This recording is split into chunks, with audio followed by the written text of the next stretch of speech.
TRW here with Royalist and Roundheads 2, the English Civil War, Battle of Alford. A Covenanter army here, small army under Bailey right here, and Bailey is a leader.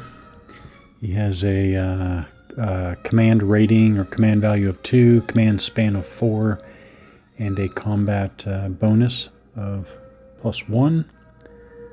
So he is both the formation leader for this blue infantry formation here in the center, as well as the overall commander. So Bailey and his Covenanter army is facing Montrose right here. He is a 4 command value leader with a command span of 5 and a +2 combat. So Montrose is pretty good here. He's the overall commander. He does not have a formation to him, but he's stacked with Napier. It is the 1500 hours turn, which is the 7th game turn of 10. We do orders phase first for the turn. So the turn sequence overall, it uses a sequence of play, one sequence of play with no specific repeats. However you put that. All right, orders phase. We have command change. Let me see. So I'll just go right down the line. Both players are doing this at the same time. Yes, Aboyne wants to stay with his attack order. Hackett stays with his attack order because they're still more or less in good shape there. There's one routed unit, infantry unit there. MacDonald has an attack order. Okay, couldn't remember if I switched to advance or attack. Napier has an attack order, so they're going right in full maximum movement right into the center and see what they can do. Kennedy here, Covenanter infantry commander, has a stand order. He will keep that. So they're basically doing something like so. The Royalist center, 2 infantry formations, is so to speak charging, and 2 infantry formations on the Covenanter side here are in game terms they have stand orders or commands, so to speak they're receiving charge. Gordon he will keep his attack order because he's doing fine. Now here we go. Balcarras, he's there alone. He's in trouble.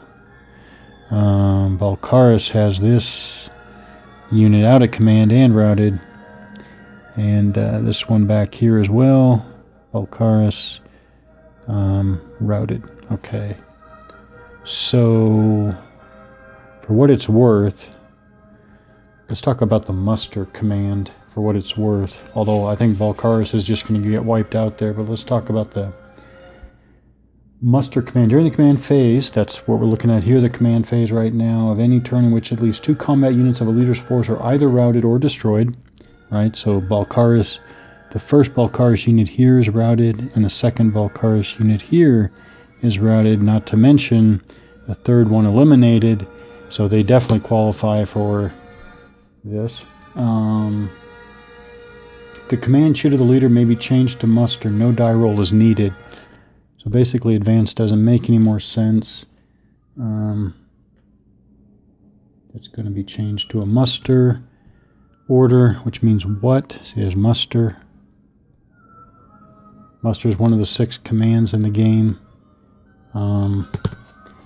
No die rolls needed. Combat units with a muster command may move up to their full movement allowance during the movement phase. They may never enter a hex that is closer to an enemy combat unit that is 5 hexes away.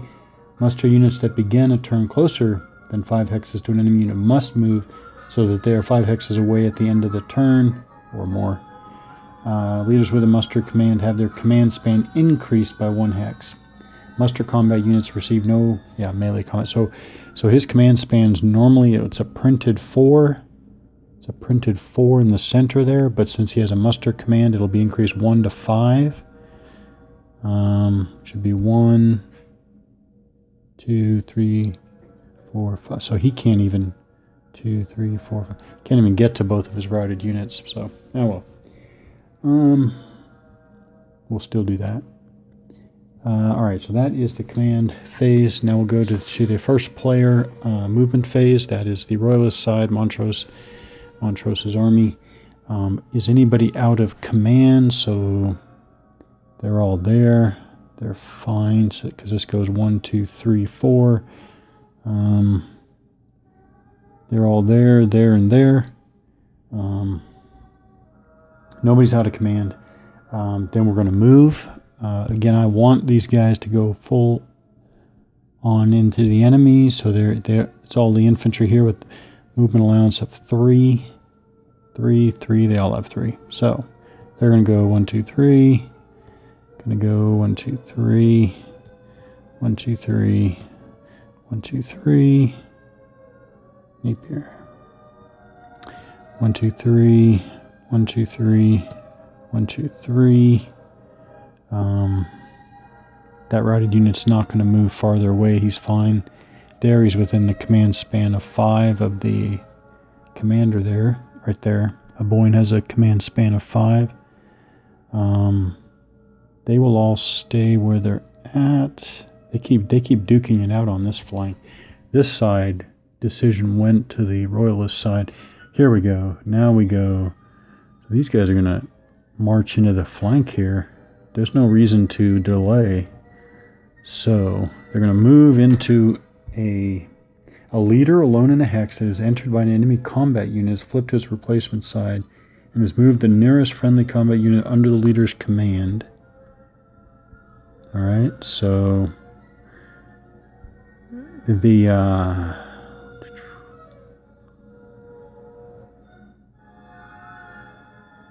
yeah. So we'll start with the infantry. They're going to go like that. That's a free facing change at the start. 1, knocking out Balkaris. As a matter of fact, I'll do this in order. Same order, muster. Replacement leader, I flip it over. Now we have the replacement leader. And they're moved to the nearest unit from here. So 1, 2, 3, 4, 5, 6. 1, 2, 3, 4. Here. 1, 2, 3, 4, 5, 6, 7. So I guess they have to go to this one, which is fine.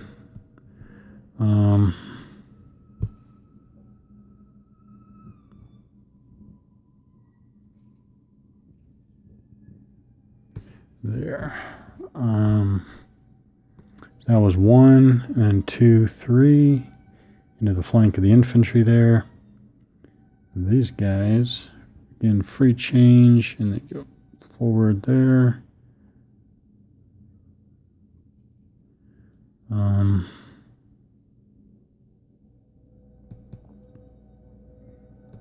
Musketeer, now the cavalry. 1, 2, 3, 4, 5. So they're going to be charging up the hill there. Yeah. But into the flank, into the rear actually. Rear, yeah. Okay. It's actually all the movement. Okay, so then we go on to the first player or Royalist combat phase. Fire combat phase first, starting with defensive fire, then offensive fire. So who is, okay, eligible to fire? I think it's just, the only one is the infantry here can fire at Gordon there. And that's Gordon's cavalry. Attack, cavalry. Yep, they've already fired, yeah. So, yeah, Covenanter defensive fire. So we've got 2 infantry units there. Ooh, their morale isn't so good at 6. 6, 6, 6, 6, 6, 6. Ooh, Bailey's infantry. Oh, 7.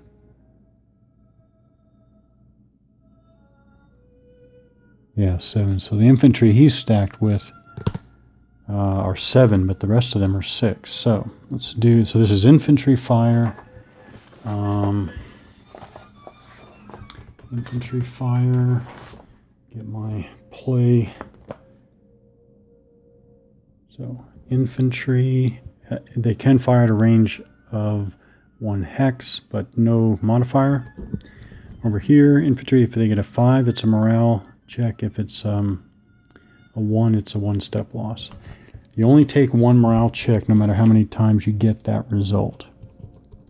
So it's 2 infantry, 3 for a miss. The other guy, 3 for a miss. So that is it for defensive fire. Offensive fire, we have these guys can fire. So the musketeers are +1 at range 1, but they roll a 2 + 1 is 3 is still nothing. This infantry firing at Hackett's there, they roll a 1. That is nothing. Bad luck there. We have fire over here, so this Gordon's Cavalry has already fired their pistols and they have not been eligible to reload, but I do have the 2 infantry there. They are definitely going to fire. Yep. So it's infantry, and these guys have already fired. So it's just the 2 infantry there firing. They are firing uphill. Oh, there it is. First time I've had it, I think in this game playing the combat. So we have up 1 level, go across here. These are all the movement point costs over here. Defensive modifiers, fire, melee. So defensive modifiers are added to fire combat and melee combat die rolls of combat units attacking into or through the hex or hex side listed. So it is -1 for fire combat. It's also -1 for melee when we get there. But it is -1, so that means that the best that they can do is get a morale check, because there it is. 6 - 1 is 5, which is morale, which, by the way, I'm going to roll the die, but it doesn't matter. It does not matter, because if I rolled another 6, -1 is 5. Again, I already showed this, but infantry, right there, 5, morale check, 6, 1, but the 6 would always, go down to 5 because they're firing up that slope. And even if I got a second morale check, it would not mean you check morale twice. You're still only checking morale once. So we have 2 infantry units there. Ooh, they have 6 morale. This might actually tell. Yes, it does. So the top infantry unit fails their morale check with 8. They need 6 or less. Ooh, they both fail. Okay, so they both fail. Now there's something important here. When the units are stacked like that, they are actually forced to separate now. When they retreat, they cannot retreat as a stack. That's specified. Let me. How is it put? It's put. How do they put 2 units stacked together that both fail morale are forced to unstack and retreat separately? Okay, so now the only question is what happens when they retreat through that enemy zone of control. There's 1 hex there that they are going to go through. So advance and retreat. A combat unit is forced, so they're both going to route. So I got my 2 route markers ready there. They cannot move across the hex. Okay. They cannot enter an enemy ZOC even if occupied by. They cannot enter an enemy ZOC. Huh. Okay.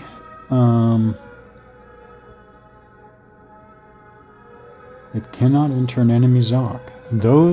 This cavalry unit is definitely exerting a ZOC into this hex. So I believe we're going to go on to combat units that must retreat but cannot. Yeah, because they can't retreat forward either, because that's a ZOC as well. They cannot.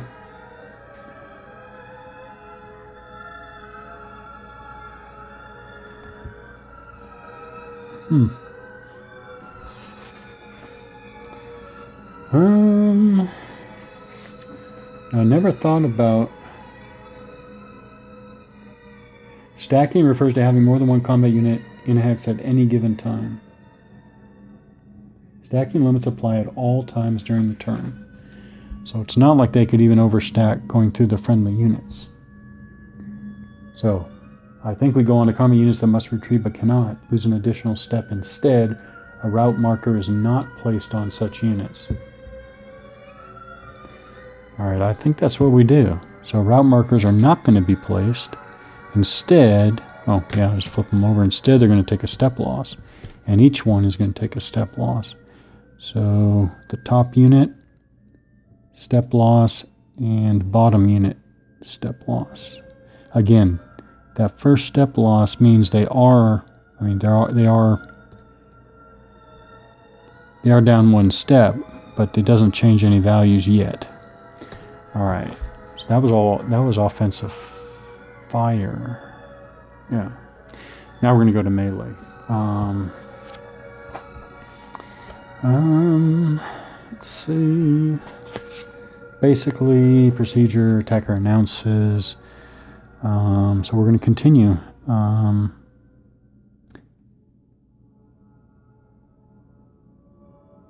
Yeah, melee, melee, melee, and then melee. Yeah. Okay, so start over here with the easy ones, 1-to-1. We have the attacker is the Royalist cavalry. There. Oh, never mind. They, whatever. They lose heart and never get off the starting line. So next one, I will subtract 1 for the. There we go. 4 minus 1 for the leader being stacked with the leader gives them a 3. They easily pass that morale check. It is with attack order, cavalry attacking with an attack order. Yep. There we go. To here, okay, now the defender has to roll for their, their commitment or whatever. Yep, they're in. They rolled a 7. They have a, oh, I'll have to remember they have a step loss. So they only have 1 step to lose, but they're in. They're good for their morale check. Now we go to the resolution. Ooh. The Royalist, a Boyne rolls a 6. That's probably done with. And Hackett fighting back with a 2. It's not going to get anything. It's just not going to. Now here it's going to be +1. It's going to be +1 for a Boyne. A Boyne's a combat bonus. +1 for cavalry with attack order attacking. So that is going to be a final of 8. Final of 8 on the 1 to 3 column is a 1. So now they're gone. So, yep. Second complete unit to go down. They must advance. Now we do what I what I tried to do prematurely before. Okay, and then the free facing change there. All right, over here, McDonald's infantry there. They're going to roll for their morale check. Oh, and they fail. So 2 units over here got cold feet, never got going, misunderstood orders, whatever you want to call it. Now over here, this is going to be significant. So first, all of the morale checks. So I think that's 1 cavalry unit under there, -1 with the leader. Ooh. So they roll a 9, -1 for being stacked with Gordon. So it comes down to whether, yeah, the morale is 8. So they just barely get it. 9 minus 1 is 8, which is equal to or less than the current morale of the unit there. So that cavalry is in. They got 2 infantry units there, top to bottom. The top one rolls a 6, they're in.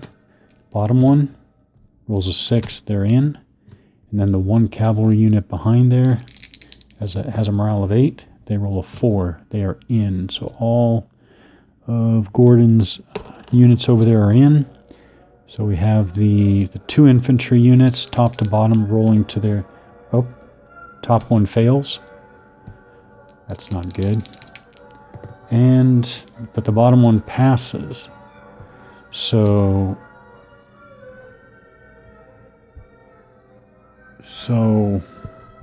I'm going to assume that they lose a step. The top unit loses a step instead. So you take the marker off and you flip them over to the lower side. Wow, they drop to a miserable morale of 4. Current strength goes down to 2. Ooh, and movement value also goes down. So that is pretty bad. Alright, so those are morale checks. Now That's interesting. I guess they're... I don't know what was intended there, because they failed the morale check, but they couldn't. If they fail the morale check, they route and retreat 3 hexes to the rear, but they can't. If any units that pass the morale check accept combat. That's funny. Are they... Oh, do they participate or not? I think that is not clear, and what would be implied there? I don't know. What do you do there? Huh.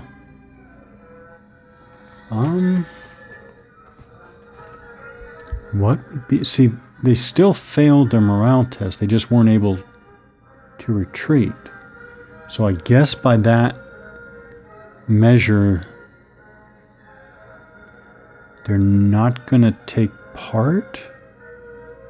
Obviously, they can still take casualties, though. Oh well, I'm going to play it that they're not in the melee, although they do. No, because they're still there. If they were able to retreat, they wouldn't be there. I have no idea what was intended. Alright, I'm going to flip that back around and say they're there. Huh. Alright, I'll play that they're there and they're going to participate. They don't have a route marker on them. But they still failed the morale check. Huh, I don't know. Now let's see what the... So Gordon's forces roll a 3. The Covenanters roll a 4. Altogether, the Covenanters have 1, 2... That's 8. So that's 7 to 10 column. They rolled a 3, plus 1 for Gordon's leadership is 4. Attacking into the flank is 5. And then the infantry and the cavalry is 6, 7. So they cause us a step loss. Anyways.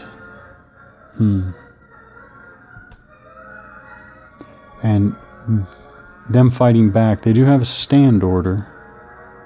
So defending combat units with a stand command have a +1 die roll modifier. They get 5.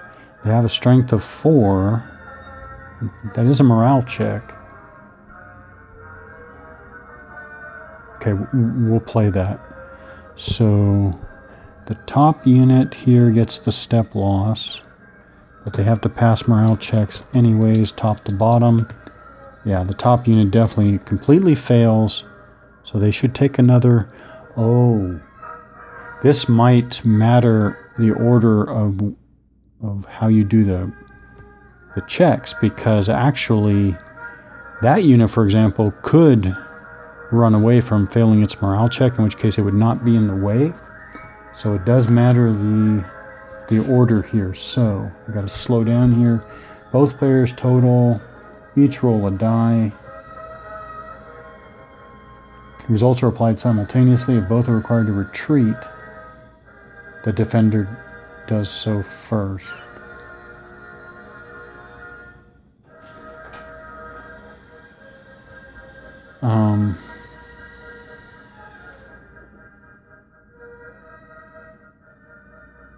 Okay, I think the defender would have to retreat first. I think that's what's implied. So they cannot... So they would take another step loss, I think, and be eliminated. These guys would take another step loss and be flipped over. Like that, I think. Then the attacker's morale checks. These guys, -1 for the leader. 9 -1 is 8. They're still good. 2 7 morale infantry units. 7 for the top unit, he's good. Bottom unit is 8. So the bottom unit routes back put a route marker on them, and back 3, 1, 2, 3, flip them around, facing their direction of retreat. This would be away from the combat and the enemy, so 1, 2, 3. And then finally the last Gordon's cavalry there. Yeah, they roll a 7, so they're good. So just 1 infantry retreated there. That is all the morale. Melee. I think that is right. I went through that quickly, but I think that's right. Then we go to the rally phase of the first player, or the Royalist. Over here, oh, they rally. They roll a 3. They should be able to trace through the friendly unit. 1, 2, 3, 4. So they rally, I think. And then over there, 1, 2, 3, 4. 6. I have to add 1, 7, which is just barely enough, actually. I've never, yeah. You know, this is one thing that I never actually cared for across the board in this family game. It's like, they just routed. They should actually not be able to rally in the same turn that they just routed.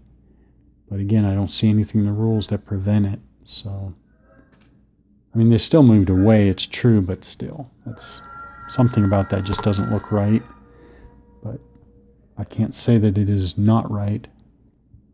And then victory. So the Covenanters, yeah, the Covenanters don't have enough to roll for victory. They've not caused enough damage, nearly enough, to roll for victory.